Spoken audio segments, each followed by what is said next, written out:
রাজ্যের অন্নপূর্ণা ভান্ডার নিয়ে বিরাট ঘোষণা মাননীয় মন্ত্রী অগ্নিমিত্রা পাল মহাশয়। তিনি জানান করতে হবে না কোনো ভেরিফিকেশন। এতদিন ধরে মানুষের মধ্যে একটা বিভ্রান্তি তৈরি হয়ে গিয়েছিল। কেউ কখনো ডিবিটি লিঙ্ক করছে, আবার কখনো তারা ভেরিফিকেশনের জন্য একের পর এক দরজায় করছে। মন্ত্রী অগ্নিমিত্রা পাল মহাশয় তিনি জানিয়ে দিলেন যে পাবলিক কোনো ভেরিফিকেশন করবে না, ভেরিফিকেশন করবে তাদের ডিপার্টমেন্ট। শুধু পাবলিকের কাছে একটাই, ডিবিটি লিঙ্ক আছে কিনা সেটাই শুধু দেখার। মন্ত্রী অগ্নিমিত্রা পাল আরো জানান লক্ষ্মীর ভান্ডার থেকে যারা টাকা পাচ্ছিলেন তারাই অন্নপূর্ণা ভান্ডারে টাকা পাবেন, কিন্তু এর মধ্যে যারা ডিলিটেড ভোটার রয়েছেন, যারা মৃত ভোটার রয়েছেন তারা টাকা পাবেন না। কিন্তু ডিলিটেডদের মধ্যে যারা ট্রাইব্যুনালে আবেদন করেছেন এবং যারা সিএ এর জন্য আবেদন করেছেন তারাও কিন্তু টাকা পাবেন বলে জানিয়েছেন অগ্নিমিত্রা পাল। তিনি কি বলেছেন আমরা শোনাবো আপনাদের, চলুন দেখে নিই।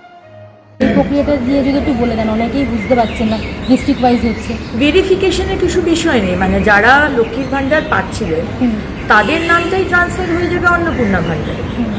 আপনারা 1000 টাকা বা 1200 টাকা পাচ্ছিলেন বা 1500 টাকা লিস্ট এক মাস আগে পেয়েছেন, আমাদের সরকারে আপনারা 3000 টাকা পাবেন। যারা যারা সিএ এর জন্য অ্যাপ্লাই করেছেন তারা পাবেন, কারণ আপনাদের অ্যাপ্লিকেশনের রাস্তায় রয়েছেন প্রসেসে।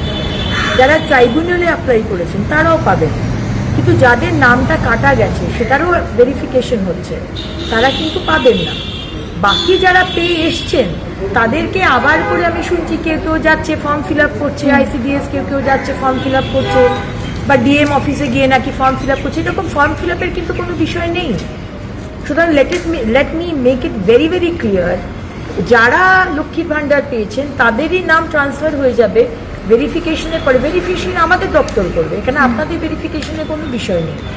আর যারা ধরুন 15 বছরে পাননি, আরে বিজেপি করার জন্য আপনাকে দেওয়া হয়নি, বা আপনি খুবই গরিব কিন্তু তাও আপনাকে দেয়নি, তাদের আমরা শুরু করব। আমরা অলরেডি পোর্টাল খুলছি, এখনো কিন্তু পোর্টাল রেডি হয়নি।